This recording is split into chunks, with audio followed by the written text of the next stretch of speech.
Hello everybody and welcome to the Learn Dota 2 League Season 17, Week 3. Today we're taking another look at Rylai's Bristleback Ribs Space Cowboy team taking on Shoutouts Shaman Swedish Shawarma, the Reedy team. Last time, Reedy realized why don't pick Luna into Spectre. Let's see if he can take that lesson to heart this time. As always, with me here is the You're Doctor up Dota to Reedy. Luna. Oh, yes, I'm here. Dire team ban.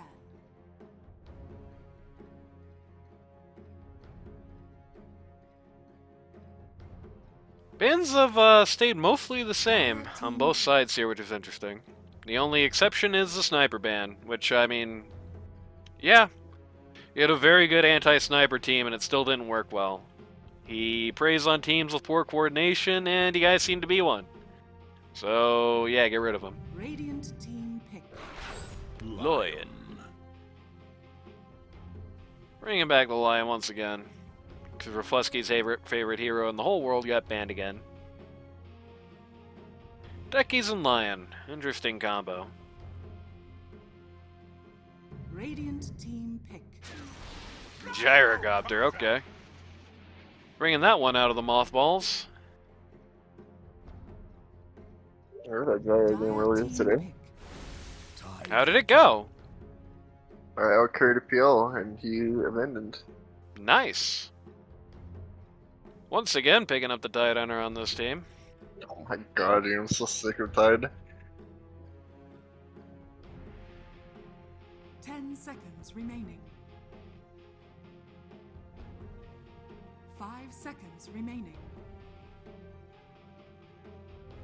In game one, it had a pretty decent impact. I will say a lot of it did not feel like it meant much more than Ravage, but the Ravage had some decent impact, at least.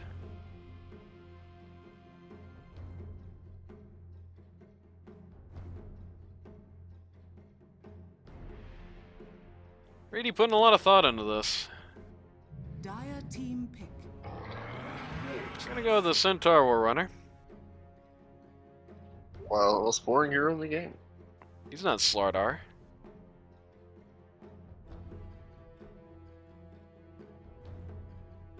Listen, Centaur War Runner can put people on a cart. What can Slardar do? He can stun people and go fast and stun people and make people's armor go away. It's very entertaining. Centaur War Runner can do all of that except the armor thing, and he can even do that if he wants to go back in time and buy the old version of the Solar Crest. That's true, Or actually. get AC for some reason. Or Desolator for an even crazier reason.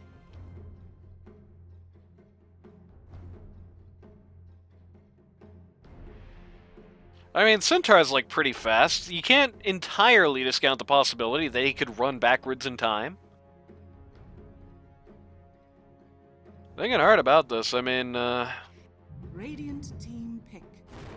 gonna bring out the Lena here. Lena is modestly meta. This is the best way to put it. Lunar Core? Yeah, almost certainly gonna be mid. One of the heroes that was suddenly made a hero again by the Maelstrom rework. 10 seconds At least that's what remaining. Kitty says. And I think I believe her on that. It stands to reason. 5 seconds remaining.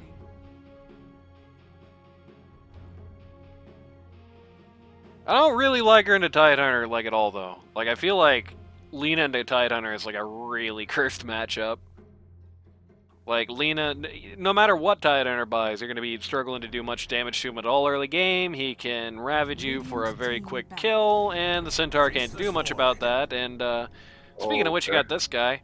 I kind of hate the Tide Hunter Faceless Void combo, to be honest with you. I've never been a fan of it, and surprisingly, that's not starting today. Simply a Ravage and then Chronosphere. There you go. And that helps you a lot more than having a Chronosphere and throwing damage into it. In the way that if your Chronosphere sucks, you have something to make up for it, and only in that way. BL ban. Zeus ban. It's likely pause one on Reedy team, likely mid on Bristleback Ribs. 10 seconds remaining. Reedy does get the last pick this time. Believe he did last time as well. Give him that awkward mid-round cycle where he had to show his own hero there. Radiant team ban. Radiant team pick. Or at least he felt compelled to do it. I don't know if he really had to do it, necessarily. I mean, this is just, like, begging and pleading for Wraith King, right? Like, Space Cowboy is on his knees right now, 10 seconds just remaining. asking for Reedy to pick Wraith King, and he won't accept no for an answer. Look at this 5 lineup. seconds remaining. You like how Faceless Void hates losing Aegis? What if he has Aegis in every fight? You Or like has how to fight Aegis in Tidehunter every fight, I mean. Tidehunter kind of hates it when you have Aegis as well. You know, even with all the pomp and circumstance, he still is mostly a Ravage. CM kind of hates that. I mean, not like he cared that much about his support. Gyrocopter even kind of hates that. Like, unless this is the world's absolute worst Wraith King counter coming up here on Team Space Cowboy, this is like a lock set Wraith King game for sure. And, like, what counters Wraith King from mid exactly, anyway? Nothing I can really think of. And there's some things he's not great into. But most of those things are just things that ignore him and get ignored back. Like, this guy is not it. And this guy throws his boat in his Torrent Storm, and then Wraith King comes back to life. I like it in combination with the Chronosphere, but it's just another very good reason for Reedy to display Wraith King this game. 10 seconds remaining. 5 seconds. Not bad against Selene either. There's that.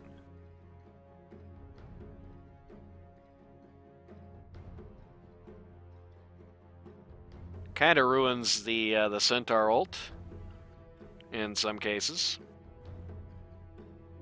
So overall, it's not a bad pick. I'm not going to flame it like I did for the Void, but... not even for the Void. This isn't a bad game, nor is it a bad Tidehunter game. It's just... that's a bad combination of heroes. It's a bad part of your core trio.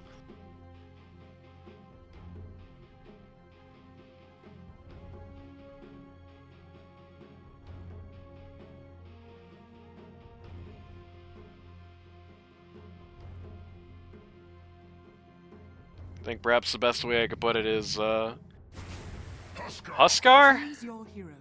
Huskar. Huskar? Randy. Here, Lena's pause one. Interesting. Randy? They saw this lineup and they picked Huskar. I don't know, dude. I don't know about this. This looks like a Super Beans Huskar game, I'm not gonna lie to you. I assume what happened here... I assume so that's cool, I guess. what happened here is J-Bay said, I don't want to play Lina mid versus Kunkka. Give me something else, you play Lina.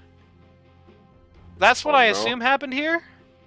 Well, But boy, great. what an another anchor. game. You know what? I won't even say it. I won't even be mean. Yeah, I mean, Huskar into Faceless Void. I don't really have anything to add to that. I think that's just a sentence that stands on its own. This is a great game for Lina to be a glass cannon in support of a perhaps tankier pause 1. I don't think it's a game where Lina does anything as a pause 1. You don't want to be a pause 1 and have somebody on the enemy team you can't deal with. And she does. She really can't deal with a Tidehunter. It's a hero that she's never going to be good into. Outside of the 3 seconds immediately following when she gets the break from the Silver Edge, which is not often going to be enough, frankly. You don't want to be starting on that wrong foot, right? Like, that's what you're doing when you got a situation like this. It's like picking Lifestealer into an Enigma, let's say, right? You don't want to do that. You don't want to start your game off on the wrong foot. That's kind of what Reedy's done here. I don't know. For battle. There's something wrong with the draft these seasons. Something must be in the water over at LD2LHQ. I don't know. So there's a guy I feel like has a slam dunk win on this team. They did not pick that up, and as a result, even though you have the utterly cursed Tidehunter Faceless Void combo, think I do have to give the edge once again to the Space Cowboy team as a result. Ooh, this is a blast. This time the 5-man. Spotted out on the high ground though. Yeah, this time the 5-man funnies are going to get noticed. Oh. We're gonna be looking at Big Boy here. 5v5, let's That go. was kind of clever, actually. They kept Big Boy there to make it look like he was alone here. The enemy team kind of positioned to deal with that, and then they got squashed for it, and Gyrocopter got stretched really long when he died for no reason. Looking like silly putty. So, first blood, as Huskar takes out the Gyrocopter.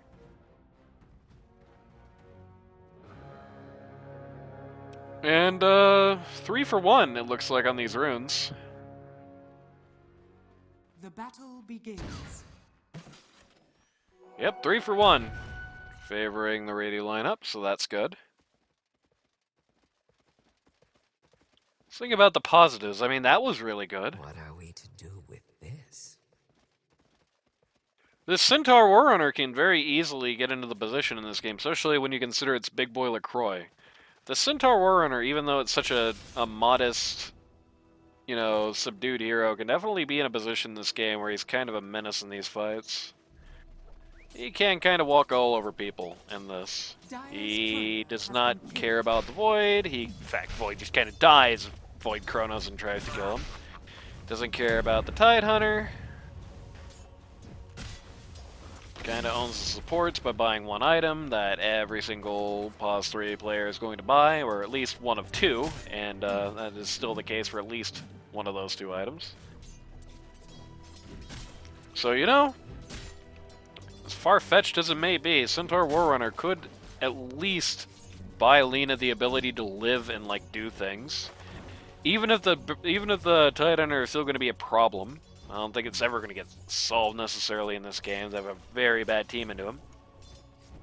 At the very least, he alone, like, isn't going to do much. He needs a team.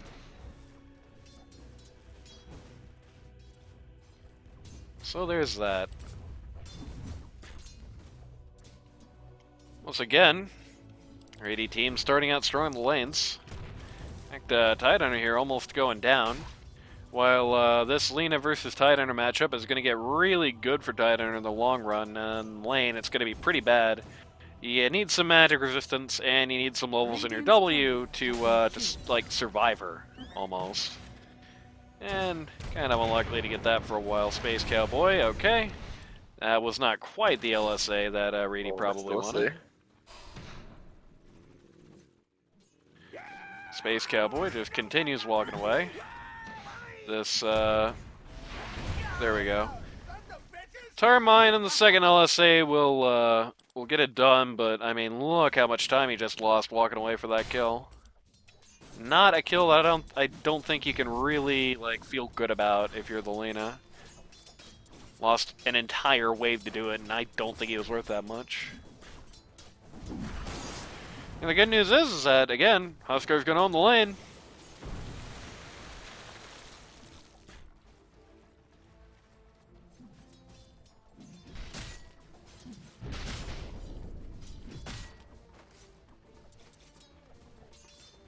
Kind of bad for the Void as well, so... At the moment, lanes are generally favoring Reedy here. It's gonna have to be quite decisive to go anywhere, and... Okay, this ain't good. Reedy has fallen for the exact same joke once again. Oh, unfortunate. Just cannot keep... Like Becky's play. Yeah, cannot keep doing that. Cannot keep doing that same play here. You just gotta, like... I mean, that's just not learning for history, right? Those who do not learn history are doomed to repeat it, and they ain't talking to class either.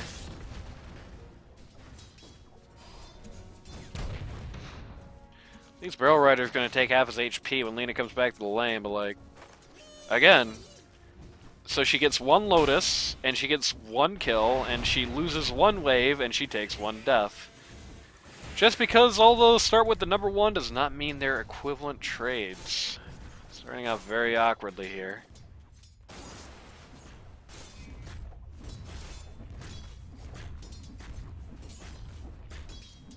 Huskar is pretty well owning this lane, though. Vena's really not able to do anything. Has gotten desperate to the point they're playing some funny shenanigans with pulling waves.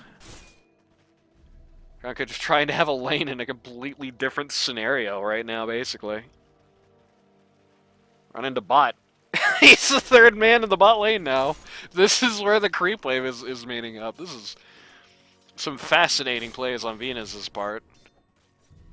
Will confuse JB if nothing else. Look how far he has pulled this wave of creeps. My god.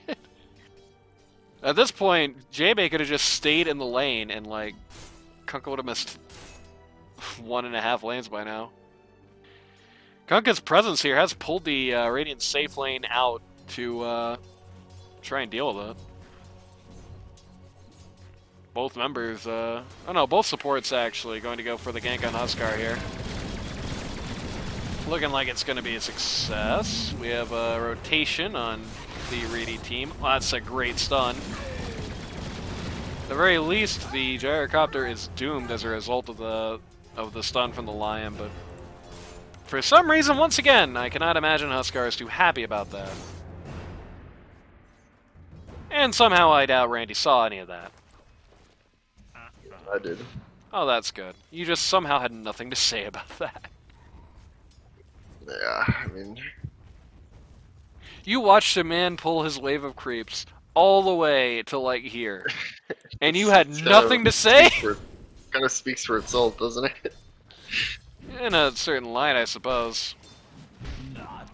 Even with all the Huskar is still over double the amount of Kunkka's last hits. 32 to 10. For that matter, Centaur is nearly 15 up on the Faceless Void. And is still well leading. It's a really good LSA in contrast to the other ones. That's a great spot for techies to land! Unfortunately, these heroes don't do any damage. Yeah. Tidehunter now has 2 points of Kraken Shell, so it's only spell damage for him. Oh, Space Cowboy got spotted over by the Lotus Pool. Had to pop one, survives with just 50 HP. Radiant structures are fortified. Clever plays going on here on the part of Reedy and Stan, and clever plays going on the part of Lina and Techies, but as mentioned, just cannot quite get the job done. Okay, can quite get the job done, I guess. The Space Cowboy's just going to stick around at no HP for a long time. Oh wait, no, they're at the Bounty Rune spot. Or not the Bounty Rune, they're at the Wisdom Rune spot. It's too good. Predicted Gyrocopter was about to try and stack and just blind jumped on him. That's... Oh no, no, never mind. He just had the ward there. He just knew he was going to stick around. So, 2 Wisdom Runes for Dire. And Lina dies while Techies is out of the lane. Oh, Techies positions himself to get the revenge kill, but just gets run over by the Radiant supports. And goodbye, Lion. 3 for nothing here at top. Venus tips Feral Rider for some reason, right before Venus dies. Or maybe lives, actually. It's fine.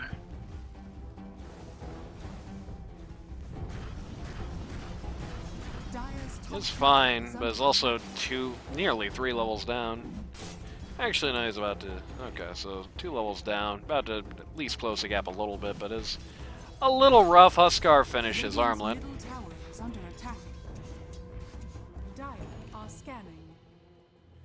I think the way that you could win this game as the Dire is Huskar and the Centaur just keep the pressure on the Faceless Void to the point where Void never really means anything. I think that's kind of it. I think that's kind of your one possible strategy in this game.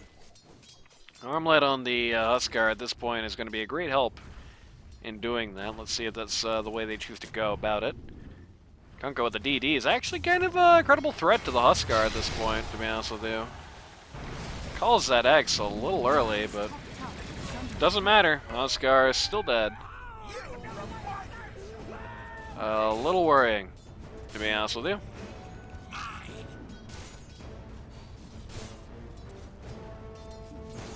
The Space Cowboy team, I guess correctly here, really, have realized this lane phase is just a non-starter. They just lost all 3 lanes. It's time for 5-man. Reedy team being a little slow to adapt here, honestly.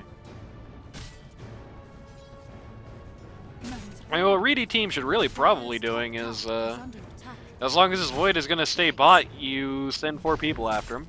If he's going to leave bot, you send 4 people to follow him, right? Just stalk the Void. Stalk the Void, make his team rotate for it. Take objectives on the side, but if Void's alive, don't even think about pushing. Subconsciously do it, but don't think about it. No commitment. That kind of play. At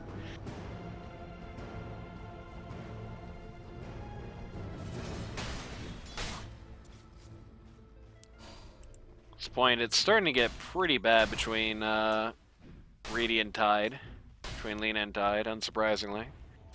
Tide's picked up this cloak. Tide's got some points in Kraken Shell. If you remember, eagle-eyed listeners may recall that's the thing I said that Tide needs to not care about Lina. And now he's got it. Actually decided to get the cloak first rather than randomly get a robe of the Magi this time.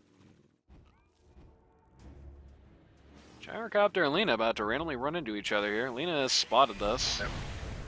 But, this is the LSA. Techie's on the way. Centaur Warrunner is going to really just do that to help Techies get here faster. First LSA is going out. It's gonna... First, not LSA. First Laguna Blade is out. It does get the kill there, and well, the Tide Hunter ult does actually manage to get the Techies. It misses the Lina entirely, who is now doing quite a bit of damage here. The oh, nobody stuns the Tide in time. The Kunkka just melts there, basically.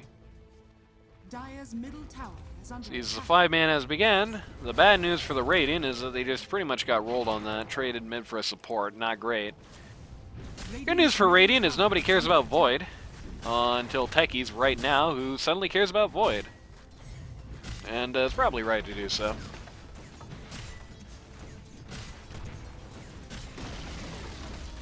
The ideal here is to smoke out of this place. Well, they do have a smoke, but everyone's kind of running different directions. Huskar is just going to TP on him, which historically, as a hero without CC, is not the best way to actually catch Faceless Void, who is going to say okay and run behind the tower to the GG camp, and Reedy's going to randomly die in the safe lane for them.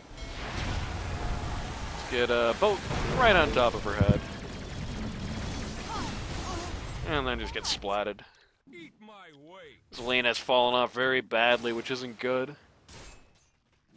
Now the Void's also not doing great. That's also a good sign on both directions, but the Void's, like, standard of potentially winning the game here is much lower than Lina's. Like, if Void has a bad game and comes back from it, he's going to be relevant anyway. If Lina has a bad game and comes back for it, then she's, like, she's going to be looking at the smoldering ruins of what her team once was, basically. Dire's top tower, Radiant's bottom tower has fallen.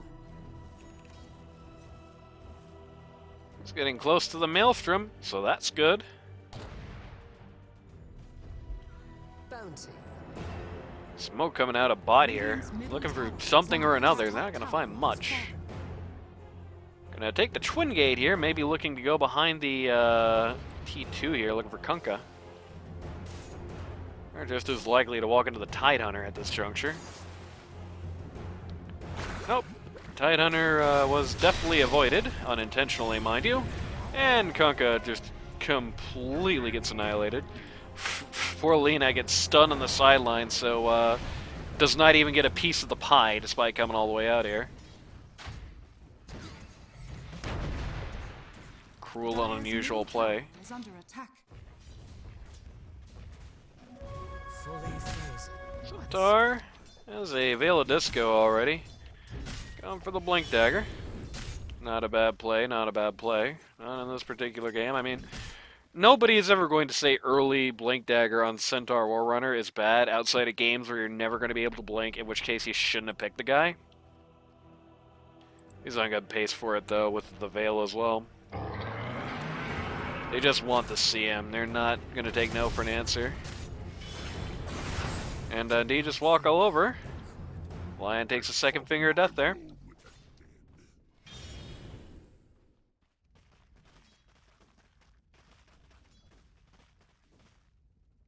As we briefly tab out. Again, apologies for the interruptions. That happens when I tab out. And when Randy doesn't talk, I have to do that to make sure he can still see the game. What? Yeah, I couldn't, for the record. Now I can. Oh, there we go. That's very good, then. Oh no. No, GB, no. This is a very okay. scary He's solo good at, Roche. he's good at the armlet toggling. I trust. Big Boy LaCroix coming in to provide some insurance. Actually, Big Boy LaCroix Yes. coming in to tank a few Very good. shots. Very good. Okay. Yeah. The trust in JB was well placed. I hope Techies just... Yes. That was exactly what I was hoping Techies was going to do. It got nothing done, but it was funny looking. Alright, Uskar's just going to walk right into the guy now. Uskar's going to walk right into the guy, and everybody on Void's team is now going to TP in for him. Perhaps not the Aegis use that you wanted.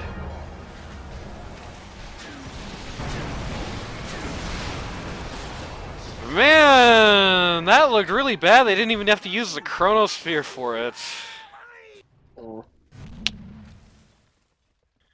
Not what you want. Again, seems like perhaps a communication issue. JB goes very hard behind the lines there to try and pick up a kill, and I don't think his team is really that enamored with the idea, to be frank with you. Flex, you just kind of let Barrel Rider take that Watcher. You saw him uncap it. And I was like, it's your right, Barrel. Oh my god, the ancient camp. This is a large commitment for a pretty small kill. Lion buyback? Okay, this is pretty interesting. The Huskar also up. This ancient camp over here, this stack of ancients is quite a menace in this fight. It's done a lot of damage to the Dire. Lena is now in. Oh. Drops ult, and then just dies. Okay, yeah, this is looking very bad. At least Huskar got a double kill after he died. 2,000 gold falls into the hands of the Radiant, mostly in the hands of the sportsmen. These guys don't even have to ult, like, no Kunk ult, no Void ult, like... And speaking of Void, guess what Void... Oh, well, there's your Void ult. And there's Dieback on Lion. Void now gets to eat an entire Ancient stack for free. And that's kind of to what I was talking about earlier. If Void has a terrible game, this is a much better Void game than it is a Lena game, so he can still kind of come back in on it. I mean, look how much damage he did to the Lion there, right? It's not the both kill summary I was hoping for, to be honest with you. I was hoping to look at the team fight, but look how much gold swing we just had in the last procession of events there. So it's a 5k net worth advantage on the Dire, and now that's turned into a less than 1k gold advantage on the Dire. A 11% XP advantage, no 12 on the Dire, turned into a XP for advantage for the Radiant. If you look at the ticker tape, stocks aren't looking great right now, to be frank, for the Dire here. Yeah, well... But Techies has drawn some lovely elbow macaroni on the map, so there's that.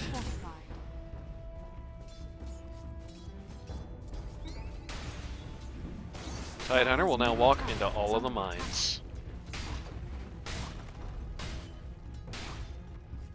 Tidehunter will now just wall up this tower, actually, is what he's going to do. As Venus decides to face tank all the mines. Tidehunter, Vlad's and Mage Slayer already on hand. Perhaps unsurprisingly.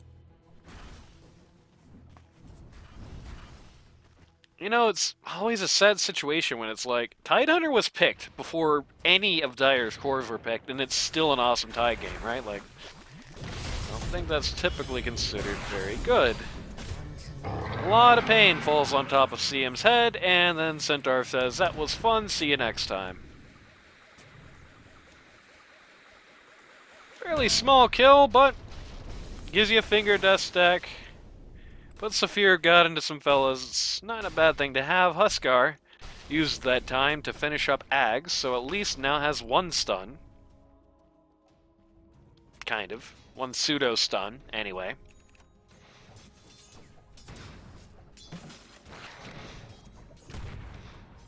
Definitely looking like this is going to be one of these Heart Blade Mail games for the Huskar, right? Like, how's he going to live Chrono otherwise? Fact is still overhead. Dire are, at the very least, farming a lot more efficiently than their raiding counterparts. Yeah, I guess. You say you guess, but they're, as much as they've been No, I say I guess because I don't think it matters. Well, yeah, that's true. As much as they've been canned in the last few minutes, the Dire are still, at the very least, maintaining their net worth advantage for all their cores.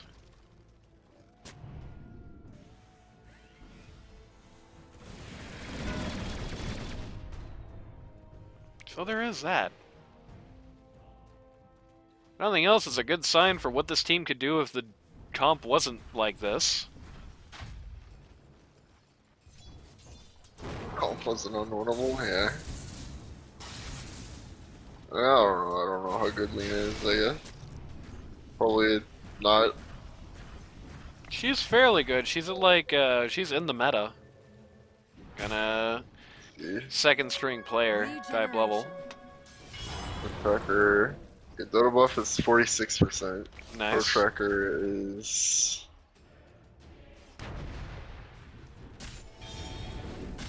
49%. It's not bad, I guess. By Dota win rate standards. I mean, the pub win rate's terrible, but this isn't a pub, so. Yeah, the pub win rate's terrible, but Lena is one of the heroes for whom the pub win rate has never been very useful. It's kind of the issue with some heroes, because there's some heroes like Arc Warden. For Arc Warden, the pub win rate is absolutely useless. There's just way too many people playing him that have no idea what they're doing, so he's always got like a 5 to 10 point deficit over what he really should be. But LD2L matches pub win rates usually more closely than pro win rates, so it's always a bit of a question mark how good the Arc Warden really is. And Lena's kind of the same way. I mean, this is a really hard spell to hit, and if you can't land it, you can't play Lena. That's pretty much as simple as it gets. So as a result, it's going to be, you know, this is a bad skill to just haphazardly waste. It's a hero that dies pretty easily, pretty early, I would say. Generally, fairly high skill cap, not 300 IQ necessary to play, but, you know, we saw what happened in a meta where Lena was, like, super OP. Nobody could play her anyway. Pretty good Ravage here. Centaur Warrunner responding very well with the ult, but everyone just kind of dies anyway. The disparity is getting very bad, and, well... He doesn't do any damage. Yeah. Not like it particularly matters at this point, as the Huskar is just kind of doomed to die anyway. So ended. Don't understand this BKB. I don't either, to be honest with you. Guess he just wants to live through Burning Spears. It's really the biggest thing you get from it, I think. And not die to, like, Techie's Vines, maybe? I don't know. I don't know. Well, if nothing else, Huskar just kinda took a casual fall there after Dire had already kinda blown everybody. So...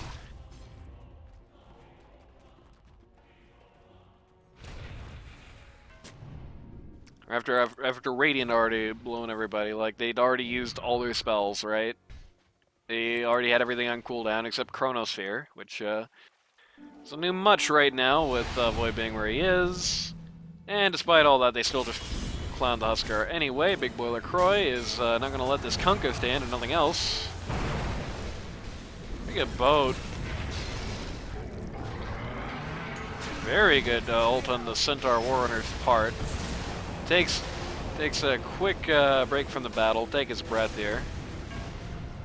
Kunkka revealing that annoying shard. This Huskar means almost nothing. Look at him die here. He's living through the armlet toggle, but he's still not doing any damage. Lena kind of just dying around him.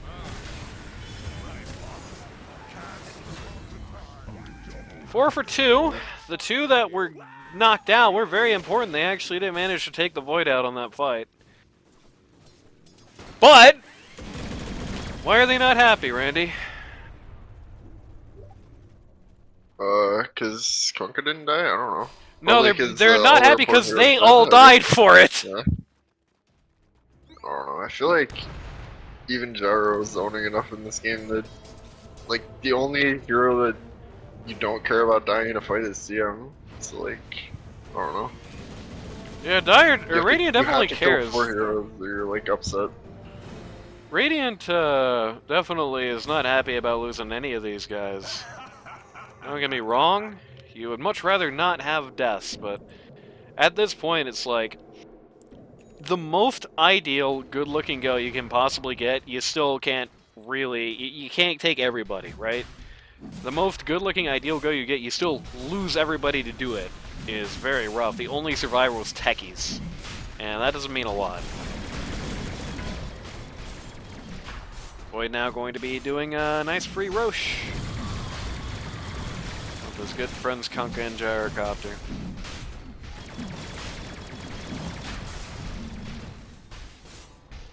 Kunkka now has his Zags as well, by the way, if you didn't see that little pickup. I did not think to mention that at the time. I just saw it and I thought you might too. But the benefits of those who did not see it. Kunkka, Aghanim Scepter, Torrent Storm. Things are already kind of bad for that lineup. The Torrent Storm is going to make things worse. It's just kind of another thing you can do to ruin the Centaur Stampede. It's another thing you can do to just stun-lock the Huskar. It's going to desperately, at this point, need that BKB to stay relevant at all. And even then, I mean, even if he gets BKB, he still is visibly not doing much damage in fights. Still falling quite far behind. Lena is still at the top of the net worth chart, you know? Nothing else, that's something good to think about when you're looking at next week.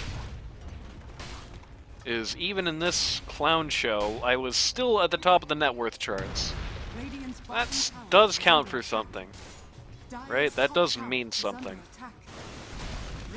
But the draft has to be better than this, or else it's just going to be the same story told for Infinity, right? I personally played quite well, and it didn't matter because my draft was unwinnable. Is not the situation you want. That was the issue we had with the Balodeck team all the way back in Season 13. Epstein did not nerf himself on that lineup, which failed to really find any significant success. The key core problem that they had from the outset that they never really resolved is that they had better individual play than their competitors did for the most part, which didn't matter because their drafts were so far behind that it always looked bad anyway. Like, this is a very good go on the Kunkka here. He kind of waits a minute to hit all of his buttons, but they do double kill him. They do undo at least the Aegis there. So there's that, right? Like, you know, it just makes you wonder what this team would look like with a real draft, you know? Illusion Rune here. Slight hitch because I'm tabbing in and out. Apologies for that. I wish I could make it so Dota doesn't do that when I tab in and out. But I really can't. That's a replay client thing, as it seems to me. Maybe it would be more seamless if I played in windowed, but then I would have to have Dota in windowed, so. Triple fire.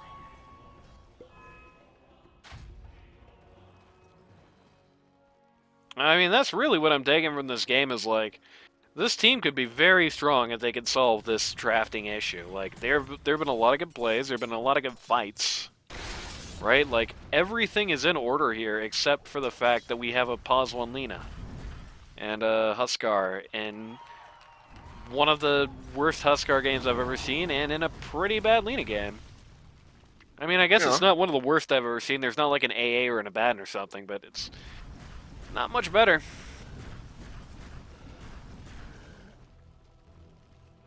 He doesn't like his level 10 traits. Which, in fairness, that life break slow duration is comically bad, so I don't blame him. On a hero that's always gonna buy Ags, right? That means literally nothing. They found Barrel here. They have to drop literally 4 ults to kill him. Oh my god. 4 of their 5 ults, the one they didn't use was proximity mines. Well, now they can smoke. He doesn't even have much, really. He just kind of has the Mage Slayer, the Vlads, and a bunch of junk that doesn't make anything. Get him. Yet. Get that man. Okay. He did. Again, they have to put a lot of effort into killing a gyrocopter, but they do get him. It's a dominating gyrocopter. Yeah. Luckily, the money all went to techies. Yeah, well. Yeah, 495 versus 150 gold to everybody else. So you like to see. Radiant's top tower is under Dyer's actually gotten back into a net worth advantage here, which is interesting.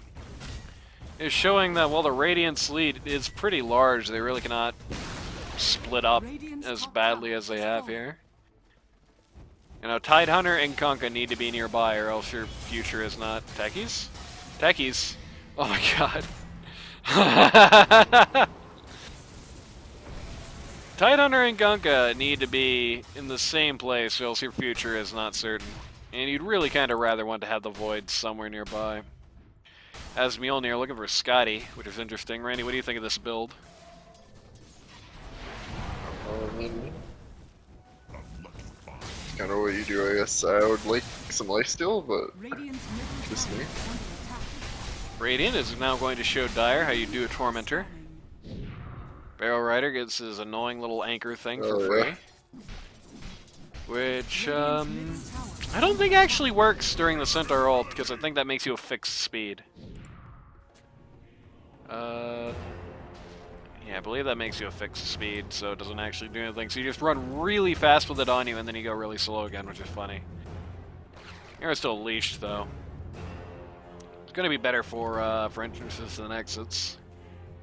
It's not going to be that great here at all, unfortunately. Close to pipe.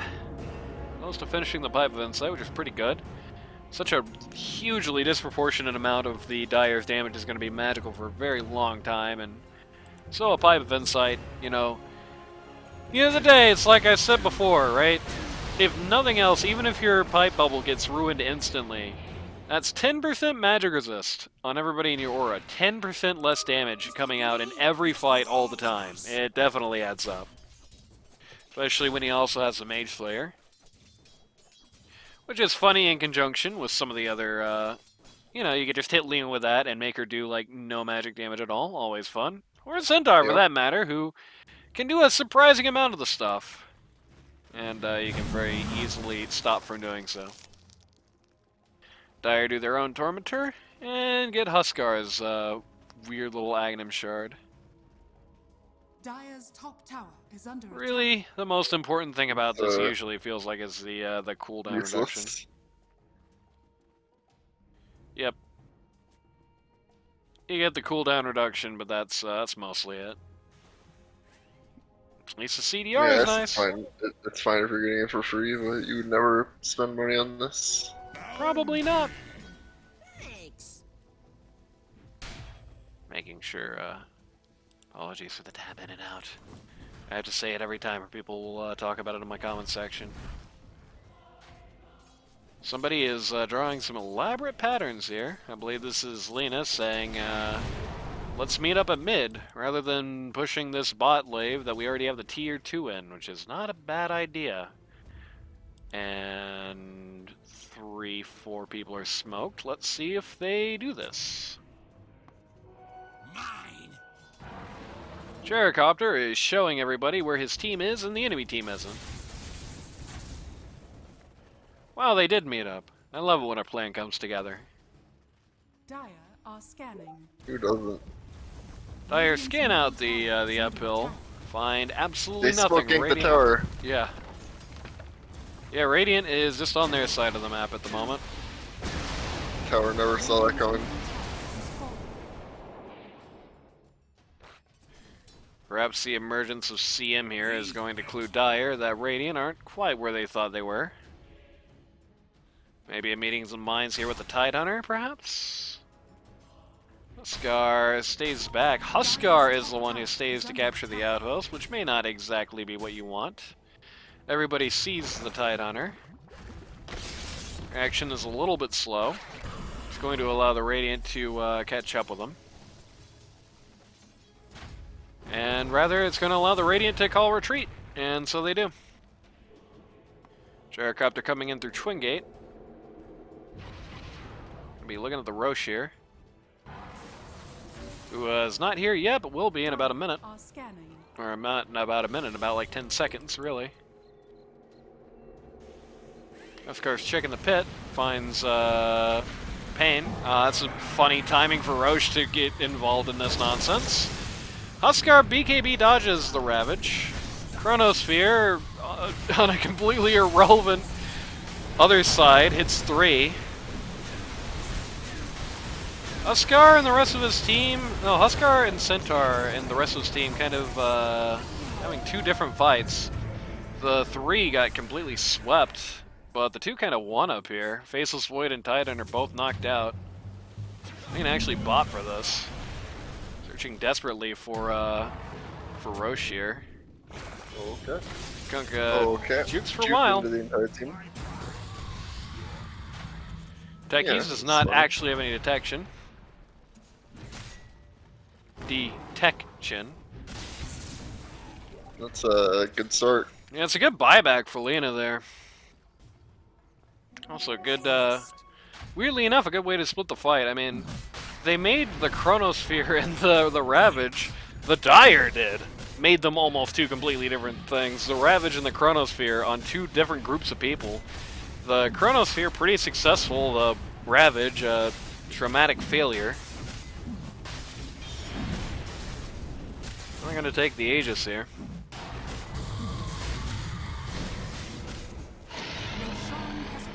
Good buy for this. Immortality. Everybody's arguing over who takes the Ag's Blessing. It eventually goes to Lena, which I mean, yeah, give it to Lena.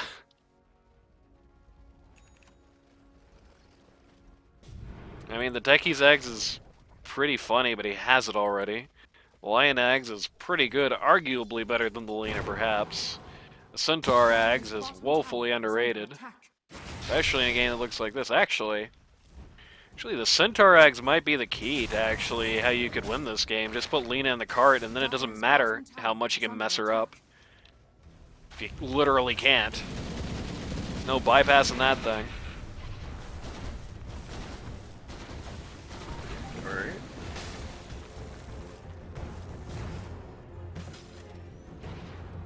Ooh, that Tide Blink made everybody jump. Dire's bottom tower. Not too surprising there.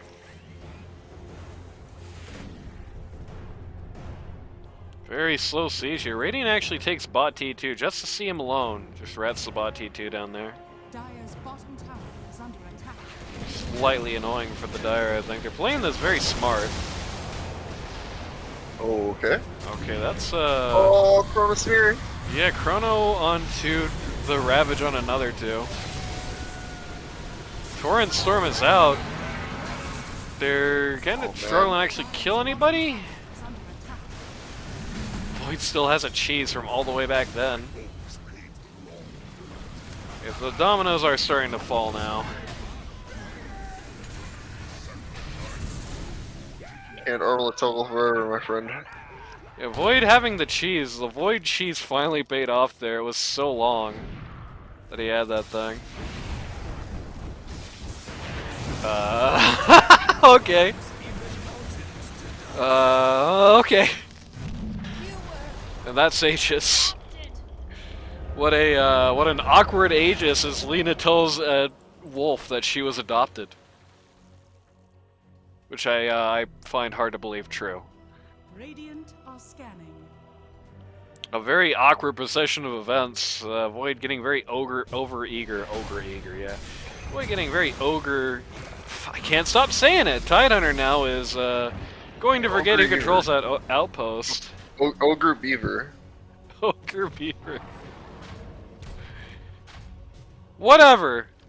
Someone's getting excited. Void getting very over-eager at the prospect of getting the free kill on the Lina Aegis there. Gives his life fruitlessly. There's a lot of good news and a lot of bad news for both sides in that fight. I mean, Lina is starting to, like, ball out of control. Barrel Rider is begging to be left alone. Lina is starting to ball out of control. Like, it doesn't matter how unwinnable this game is for the Huskar if she is, like, 10k and change above the Void, who is not finding himself, like, going anywhere here. And every time it feels like the Radiant gets something really nice done, they just have this bad habit of splitting up and letting one guy just go eat a death somewhere weird. And is now, after all of that hubbub, now just back where she started, just back looking at this T3. Radiant's top tower is under Except this time there's no Chrono, there's no cheese in the Void. are fortified. Radiant's top barracks are under attack.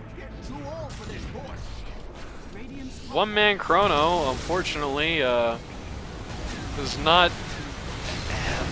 The Ravage does not help. Oh, Lina is gonna die, though, just with the attrition here. Huskar versus Faceless Void. Void wins, just barely. He's gonna die for that, but again, doesn't matter when the rest of his team is also gonna go down for it. Diebacks on both the Lion and the Lina in that fight. Again, it's very sad. I feel like, generally speaking, the Dire are playing this very well. You almost, I mean, at least I almost got convinced for a minute there that there was some hope here, but the disparity on the draft is just very ugly for them. Like, Alina that's got a 10k net worth advantage over everybody else in the game should not be struggling to kill anybody, you know? But as previously mentioned, Tidehunter gets one item and he levels his kit, and then you can't kill this guy. That's my Tidehunter song. I hope you enjoyed it. Got AC Great. now. #1 in Germany. Yeah, it's gonna hit #1 in Papua New Guinea.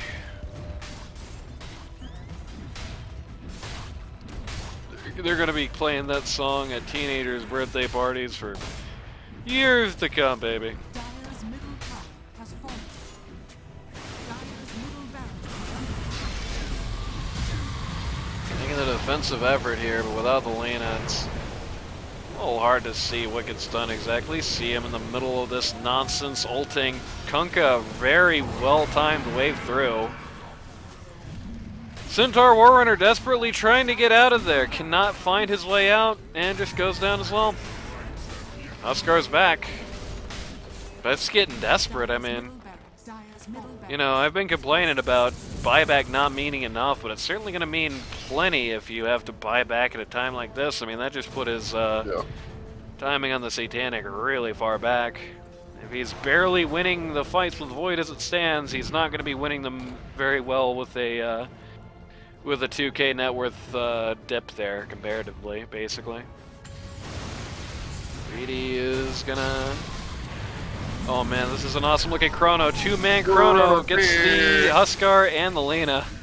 The Ravage doesn't really help, but doesn't really matter. Dieback on Huskar. Lina, no possible buyback. Lina calls the G's, and we're going home. I mean, this poor Space Cowboy team. I know the Space Cowboy team is going to watch this, and I don't think the Reedy team is. Maybe Big Boy, that's it. But I don't know, this is one of these situations where I think the Reedy team looks strong in defeat, and the Space Cowboy team, they didn't really look weak in the victory. I think there was a few mistakes. The Void needs to get, like, the Phoenix on the Void needs to get these farming patterns down better. For as well as the early game was going for them, it feels like he should not be the third highest net worth on his team, you know what I mean? Phoenix Old Didge maybe needs to work on those farming patterns a bit. Felt like he was falling pretty far behind, and it got scary for a minute as a result of it. It just felt like he was never going to be all that relevant.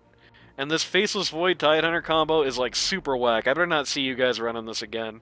Even when you guys were owning it, I was just pointing it out. Like, you would just get two relevant guys in Chronosphere, and then a Ravage would come out and it just wouldn't do anything, you know? Like, it's very whack. I don't like to see that. So that's the weakness in the victory. The gyrocopter play was pretty good, especially early on in the game. There was some moments where you guys split up, and you shouldn't have split up, and you were getting known for it. That was not helping your case, right? But when you were 5, it didn't feel like you were stoppable. Felt like when you had the Kunkka and the Tidehunter together, it felt like you were unstoppable. Good item choices on the Tide's part, I think. But really, I think the breaking story here, the more pressing affair, the more pressing thing to talk about is that the Reedy lineup had an unplayable draft and almost won, right? Like, as bad, like, you know, we've had a couple of these, like, the Space Cowboy team did that, but they did that against a Code Line game where they were having a morale bust, right? So, not quite as impressive as, like, Reedy is taking on, like, a serious contender team with a lineup that looks like this compared to what he's going up against. Personally does really well. They stay at the net worth charts. They stay at the top of it for most of the game. More or less most of the top of the game. And, I don't know. It's the drafting and the coordination. The coordination seemed like the bad thing in Game 1. The drafting was pretty bad in both games. I think the coordination got a little better in Game 2, right? Felt like, Centaur and Huskar were more on the same page. There were a couple of incidents, but it felt a lot more on the same page. If they can get that, if they can get this Game 2 execution in a good draft, or at least a passable draft, at least one that doesn't suck, if they can do that, this team can just start eating people like the similar team before it last season was. I mean, it was a very impressive performance considering the circumstances. What do you think, Randy? Yeah, I mean... Were you fooled? Did you think for a second when Lina just started balling and they just started eating towers and stuff, did you think that maybe they did actually have a shot? Or did you think they were just hopeless? I don't know. I did. I thought the Void was just falling way too far behind to the point where the Chronos were just, like, not mattering. Huskar turned from doing no damage to killing everybody. It was looking scary. Made me believe if nothing else. But did not come out. If they took this execution to a better draft, I think a lot of good happens to them. If they keep the higher level of coordination they showed through most of the game, too, good things can happen to them. It showed that this team is, you know, I think everybody was surprised to see how far in the back foot this team was at the start. I mean, I did not predict, like, a straight 2-0, 2 stomps against this team in the first week, right? Like, you know, they've been on the back foot, by and large. Performances like this definitely show that there's potential here to turn it around. They just need to work on these rusty, crusty drafts. They need to work on some of this coordination. And then they got it. I mean, that core trio, again, you know, if you're getting your teeth kicked in, and you're like playing an unplayable matchup, you're just dying every time you look out of the door as Lina, which is what was happening in the early game, right? If everything is going wrong, and your cores are still farming well enough that they're still at the top of the charts, you're doing something right, and I don't think you can take that away from them. If you or somebody you know wants to learn Dota 2 at a casual or more competitive level, go to ld2l.gg today to sign up. It's too late to get into this season, but you've got plenty of time to stand in. We've got one in this game, as it turns out. You got plenty of time to stand in. There are queues popping all over the place, all kinds of fun set to happen. Just follow that Discord link and you'll be right where the action is. And we'll see you next time for In the Pool versus Code Line, which I've heard is interesting, though I don't know exactly how interesting.